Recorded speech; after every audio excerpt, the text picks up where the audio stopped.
जयतु भारतम जयतु संस्कृतम। नमस्कार दोस्तों, स्वागत है आप सभी का आपके अपने YouTube चैनल देववाणी संस्कृत संस्थान रोहतक में। तो आज हमारा जो विषय है वो है सांख्य कारिका, यानी कि दर्शन शास्त्र का विषय है।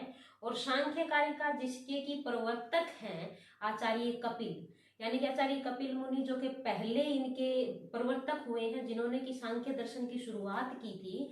और इसके अतिरिक्त सांख्य दर्शन जो है एक निरीश्वरवादी दर्शन है और ये गुरु शिष्य परंपरा वाला दर्शन है। और सर्व प्राचीन जो दर्शन है वो सांख्य कारिका ही है। और इसके जो कुल जो आचार्य हुए हैं वो 26 आचार्य हुए हैं। और इनमें पदार्थों की संख्या भी 25 है और इनमें 3 प्रमाणों का प्रयोग किया गया है। और इसके अतिरिक्त जो सांख्य दर्शन है उनके रचयिता, यानी सांख्य कारिका जो हमारे लगी हुई है उनके रचयिता हैं ईश्वर कृष्ण, जिनका समय जो है 400 ईसा पूर्व है। और इसके अतिरिक्त जो सांख्य कारिका जो ली गई है वो षष्ठी तंत्र से ली गई है। और षष्ठी तंत्र जो रचना है पंचसिख की। जो सांख्य कारिका है उसमें है 72 कारिका, जिसके रचयिता मैंने बता भी दिया आपको, जो ईश्वर कृष्ण है, जिनका कि समय मैंने बताया 400 ईस्वी है। इसके अतिरिक्त इसका जो मुख्य छंद है सांख्य कारिका का वो है आर्य छंद, क्योंकि संपूर्ण जो कारिका है सांख्य कारिका है उसमें आर्य छंद का ही प्रयोग किया गया है। और इसके अतिरिक्त ये एक शास्त्र ग्रंथ है, ना कि प्रकरण ग्रंथ। ठीक है, अब हम बात करेंगे इनकी कारिकाओं पर। देखो, सांख्य कारिका के कई अपर नाम भी है, जैसे कि सांख्य सप्तति है, स्वर्ण सप्तति, कनक सप्तति इत्यादि है। अब देखो, सांख्य कारिका की पहली कारिका क्या है? दुख त्रय अभिघातात जिज्ञासा तदपघात के हेतु दृष्टा सापार्थे च अनेकांत अत्यंतो अभावात। यानी कि दुख त्रय, दुख जो है वो कारिका में 3 प्रकार के बताए हैं। 3 प्रकार के दुखों में भी सबसे पहले, यानी कि वो 3 प्रकार के दुख कौन कौन से हैं? 3 प्रकार के दुख में पहला आता है आध्यात्मिक दुख। पहला कौन सा दुख है? आध्यात्मिक दुख है। दूसरा जो दुख है वो आधिभौतिक दुख है, आधिभौतिक दुख है। और तीसरा जो दुख है वो है आधिदैविक, आधिदैविक। ये जो है हमारे 3 प्रकार के दुख हैं, जिनके उपाय भी हमें ढूंढने और इस कारिका में, इन जो सांख्य कारिका में इस विषय से संबंधित हमें आगे तक बढ़ना है। तो आध्यात्मिक दुख है, आधिभौतिक दुख है और अधिदैविक दुख है, यानी कि त्रय दुख है, 3 प्रकार के दुख हैं। अब जो आध्यात्मिक दुख है वो हमारा 2 प्रकार का हो जाता है, यानी कि एक तो शारीरिक और एक मानसिक। अब शारीरिक जो दुख है, शारीरिक जो दुख है उसमें क्या होता है, जैसे कि वात हो गया, पित्त हो गया या फिर कफ हो गया, ये क्या है? शारीरिक दुख है। अब मानसिक जो दुख है वो कौन कौन से हैं? जैसे कि काम, क्रोध, लोभ, काम, क्रोध, लोभ, मोह, हर्ष और मद। ये क्या है? ये हमारे मानसिक दुख हैं, यानी कि हमारे दिमाग से उत्पन्न होने वाले, मन से उत्पन्न होने वाले जो दुख हैं वो ये हैं। और शारीरिक दुख कौन से? वात, पित्त और कफ है। अब आते हैं आधिभौतिक। आधिभौतिक जो है वो 4 प्रकार से हो जाता है, जैसे कि जरायुज। जरायुज में क्या होता है भाई, कि भाई जो जरा से उत्पन्न होने वाले होते हैं। जरा से उत्पन्न कौन कौन है? जैसे मनुष्य है, पशु है, ये क्या है? जरायुज है, जरा से उत्पन्न होने वाले।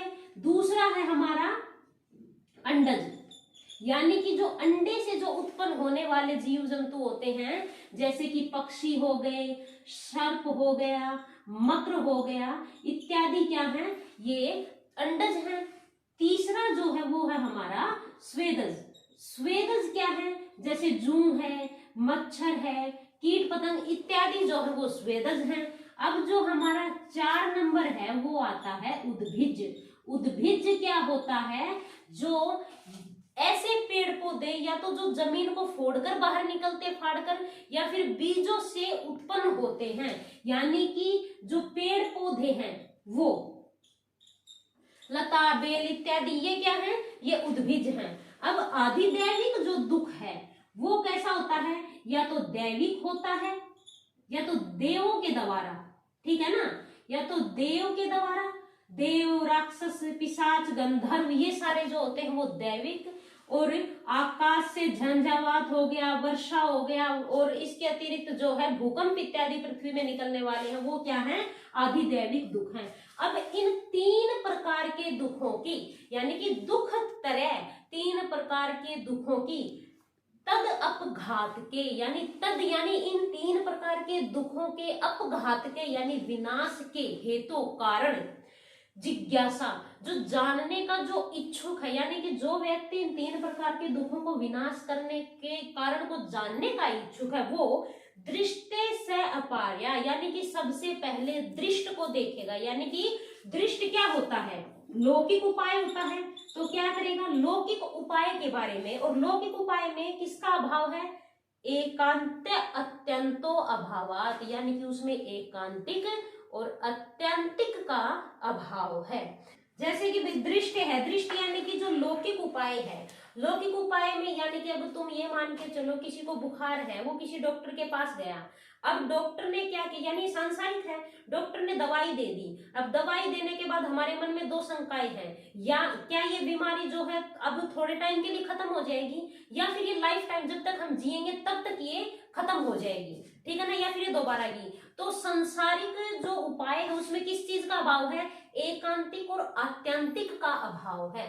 इसके बाद हमारी जो द्वितीय जो कारिका है उसमें देखो, दृष्टवद अनुश्रविक है, स ही विशुद्धि क्षय अतिशय युक्त है, तद विपरीत है श्रेयान व्यक्त अव्यक्त ज्ञ विज्ञानात्, यानी कि दृष्टवद से अतिरिक्त आनुश्रविक, आनुश्रविक क्या है, आनुश्रविक यानी कि वैदिक जो उपाय है, श्रुतियों में जो उपाय दिया है, से वह, उसमें ही निश्चय ही अविशुद्धि, यानी कि अविशुद्धि है, यानी कि उसमें भी पूर्णतः शुद्धता नहीं है, क्षय है यानी कि वो विनाशकारी भी है। अब वेदों में बता दिया कि भाई ये जादू टोना कर लो या फिर इन मंत्रों का जाप कर लो, जरूरी थोड़े ही है कि भाई उसका जाप करने से क्या हम पूर्णतः ठीक हो जाएंगे, इसकी भी हमारे मन में शंका रहती है। तो अविशुद्धि है, अक्षय है यानी कि विनाशकारी है कि भाई जरूरी थोड़ी वो खत्म हो जाएगा।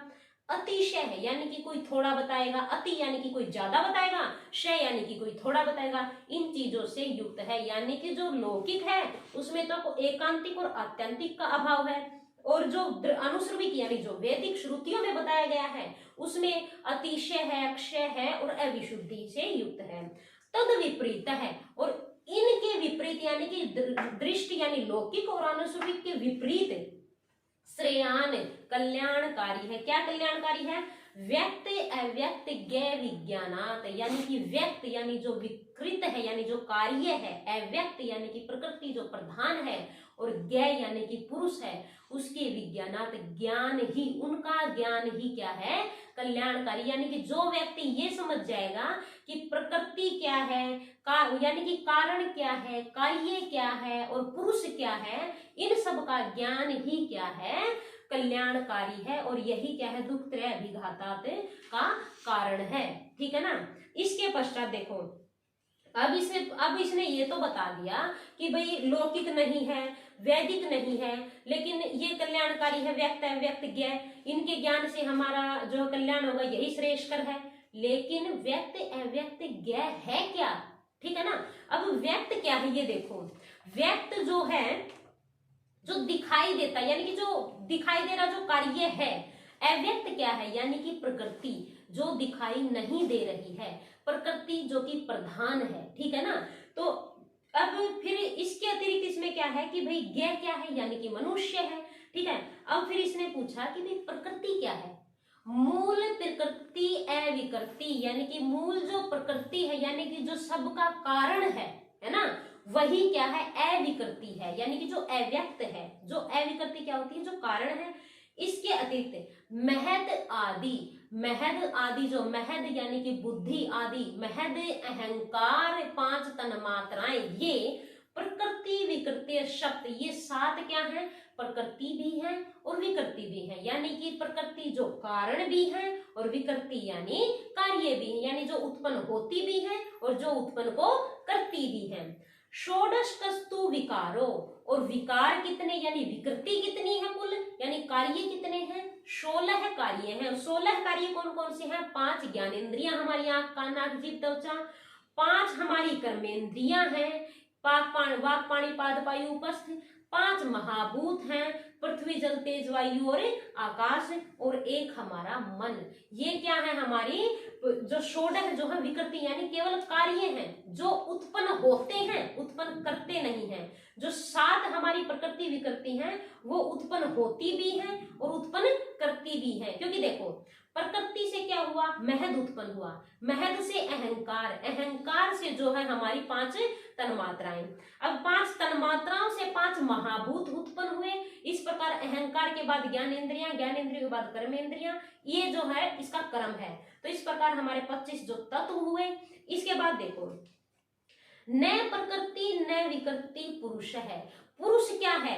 ना ही तो प्रकृति है यानी कि ना ही तो वो उत्पन्न होता या करता है, और ना ही विकृति यानी कि ना ही वो कार्य को करने वाला है। तो इसने देखो एग्जाम की दृष्टि से अगर देखा जाए तो ये पूछा जा सकता है कि भाई सबसे कल्याणकारी क्या बताया है? व्यक्त अव्यक्त ज्ञ विज्ञानात् श्रेयन है। इसके अतिरिक्त इसने बताया कि जो पुरुष है वो ना तो प्रकृति है ना विकृति है। ये भी हमारा एक क्वेश्चन बन गया छोटा। इसके अतिरिक्त इसने क्या बताया कि महद आदि हमारी जो प्रकृति और विकृति वो कितनी है? वो कितनी हुई? वो हुई हमारी 7। इसके पश्चात अगर एक क्वेश्चन और भी बन गया कि भाई विकृति कितनी है, ठीक है ना, विकृति हमारी कितनी हुई? 16 विकृति यानी कि 16 जो है वो विकृतियां। और कुल तत्व अगर पूछ लिए जाए तो हमारे 25 जो है कुल तत्व या पदार्थ हैं, ठीक है ना। अब देखो और पुरुष क्या है? पुरुष ना तो प्रकृति है और ना ही विकृति है। अब देखो हमारी 3 कारिकाएं हो चुकी हैं। अब हम नेक्स्ट वीडियो में जो है आगे और अपलोड कर देंगे। किसी भी साथी को ये वीडियो समझ नहीं आई, अगर कारिका समझ नहीं आई हो वो ऑफलाइन भी आकर के हमसे समझ सकते हैं। और जितने ज्यादा हो सके भाई लाइक शेयर और सब्सक्राइब करना मत भूलें, क्योंकि ये आपके लिए और हमारे लिए दोनों के लिए ही है।